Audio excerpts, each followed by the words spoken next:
Hello दोस्तों, बिहार पाठशाला में आप सभी का स्वागत है। आज के इस वीडियो में हम लेकर आए हैं क्लास 10 हिस्ट्री चैप्टर 1 यूरोप में राष्ट्रवाद का उदय, जो कि बिहार बोर्ड एग्जाम 2026 के लिए बहुत ही इम्पोर्टेंट है।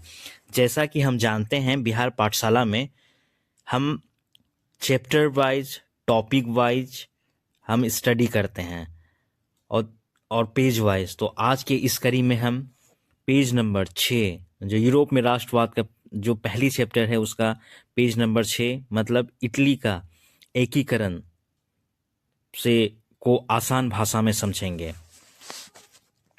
इटली का एकीकरण से पहले इटली में क्या क्या क्या संभावनाएं थी। 19वीं सदी की शुरुआत में इटली एक देश नहीं था। क्या इटली एक देश नहीं था? एक छोटे छोटे राज्यों में इटली बटा हुआ था। उत्तरी इटली पर ऑस्ट्रिया का प्रभाव था।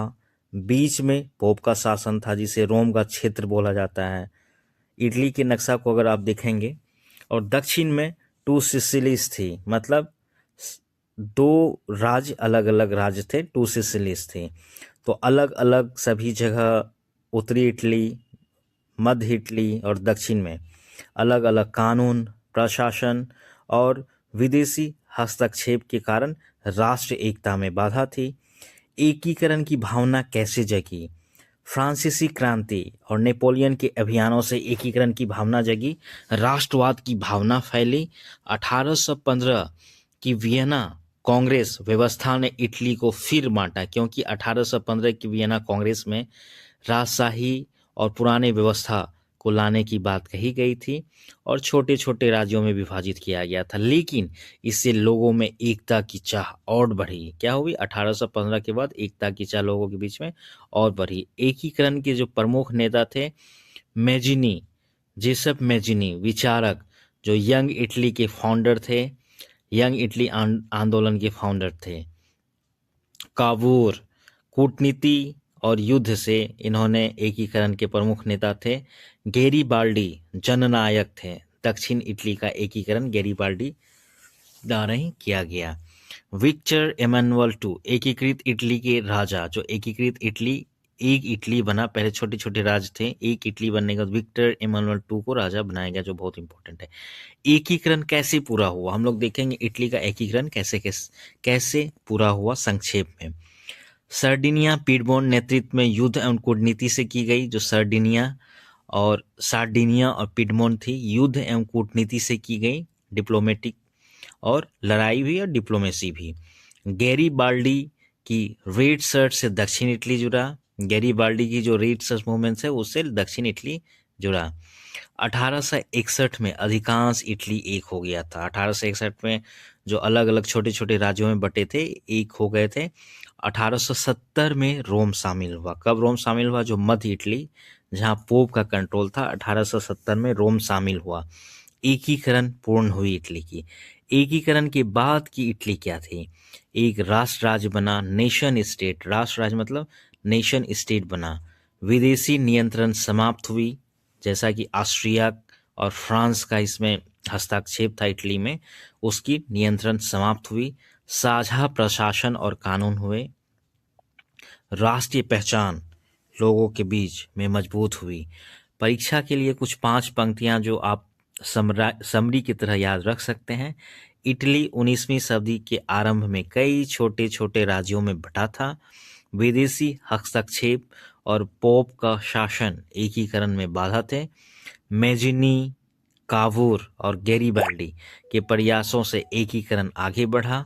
1861 में इटली का अधिकांश भाग एक हुआ और रोम 1870 में हुआ था।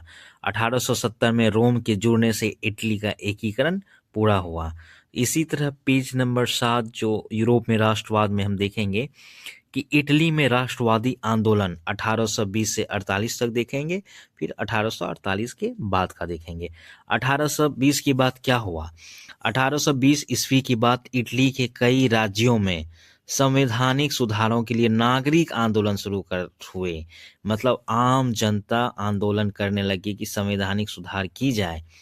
राष्ट्रवादियों द्वारा आंदोलन किए गए। राष्ट्रवादियों ने एक गुप्त संगठन भी बनाया, जिसका नाम था कार्बोनारी। क्या बनाया? गुप्त संगठन कार्बोनारी, एक राष्ट्रवादियों ने एक गुप्त संगठन बनाया कार्बोनारी। मेन इनका उद्देश्य था विदेशी शासन, जो विदेशी शासन है जैसे ऑस्ट्रिया का प्रभाव था, फ्रांस का प्रभाव था, और निरंकुश राजतंत्र का अंत, और जो निरंकुश राजतंत्र थे उनका अंत करना।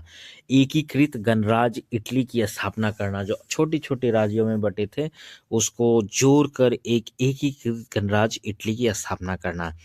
कार्बोनारी जैसा कि एक गुप्त संगठन था, इसके बारे में हम लोग पढ़ते हैं। कार्बोनारी आंदोलन, यह एक गुप्त क्रांतिकारी संगठन था। क्या था? एक गुप्त क्रांतिकारी संगठन था। इटली के युवाओं और बुद्धिजीवियों में लोकप्रिय हुआ, लेकिन ऑस्ट्रिया और मेटरनी की कठोर नीतियों के कारण इन आंदोलनों को दबा दिया गया। उस समय जो ऑस्ट्रिया के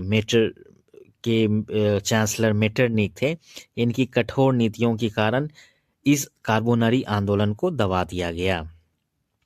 मैजिनी का योगदान क्या था? जीसेप मैजिनी पैसे से वो साहित्यकार थे, विचारों से गणतंत्रवादी और राष्ट्रवादी थे, नेशनलिस्टिक थे।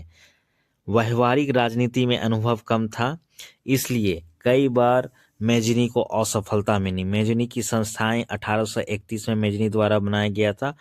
जोसेफ मैजिनी, उसका पूरा नाम क्या है? Joseph Mazzini. 1831 में यंग इटली की स्थापना की। लक्ष्य, इनका मेन लक्ष्य यंग इटली का था विदेशी हस्तक्षेप समाप्त करना और एकीकृत गणराज्य बनाना। मेन लक्ष्य था विदेशी हस्तक्षेप समाप्त करना और एकीकृत गणराज्य बनाना। 1834 में यंग यूरोप की नींव रखी गई, स्थापना की गई जोसेफ मैजिनी द्वारा। इनका मेन मकसद था यूरोप के अन्य देशों के राष्ट्रवादी आंदोलन को प्रेरित करना। यूरोप के अन्य देशों में भी राष्ट्रवादी आंदोलन को प्रेरित करना, ये यंग यूरोप की काम थी जो 1834 में बनाई गई थी। 1848 की क्रांति और आगे इसका हम जानेंगे। 1848 में पूरे यूरोप में क्रांति की लहर उठी। पूरा यूरोप क्रांति के लहर में के चपेट में आ गया। ऑस्ट्रिया उस समय कमजोर पड़ा। मैजिनी की इटली पुनः वापसी हुई। मैजिनी फिर से ऑस्ट्रिया से इटली वापस हुए, लेकिन अलग अलग विचारों के कारण अब अलग अलग जो जानने वाले थे वो अलग अलग विचारक अलग अलग विचार रखते थे। जैसा कि मैजिनी चाहते थे गणराज्य बने। सार्डिनिया पिडमोंट के शासक जो हैं, जो चाहते थे राजतंत्र के तहत वो एकीकरण हो। किसके? राजतंत्र के तहत एकीकरण हो। और ऑस्ट्रिया के हस्तक्षेप से आंदोलन फिर से कमजोर पड़ा और मैजिनी को पुनः पलायन करना पड़ा। ऑस्ट्रिया फिर से एकदम हस्तक्षेप किया और आंदोलन को 1848 की क्रांति को दबा दिया, कमजोर पड़ गया और मैजिनी को पुनः पलायन करना पड़ा। परीक्षा के लिए 5 पंक्तियों में उत्तर। 1820 के बाद इटली में राष्ट्रवादी आंदोलन तेज हुए। कार्बोनारी जैसे गुप्त संगठनों ने विदेशी शासन का विरोध किया। मैजिनी ने यंग इटली और यंग यूरोप की स्थापना की। 1848 की क्रांति से आशा जगी, पर ऑस्ट्रिया के हस्तक्षेप से आंदोलन दब गया। फिर भी इन आंदोलनों ने इटली के एकीकरण की नींव रखी। तो दोस्तों, बिहार पाठशाला को सब्सक्राइब करें, हमारे चैनल से जुड़े रहें, और इसमें हम लोग एक अन्य मॉड्यूल लाते हैं बिहार की बातें, जिसमें बिहार से संबंधित अन्य रोचक तथ्यों के बारे में जानते हैं।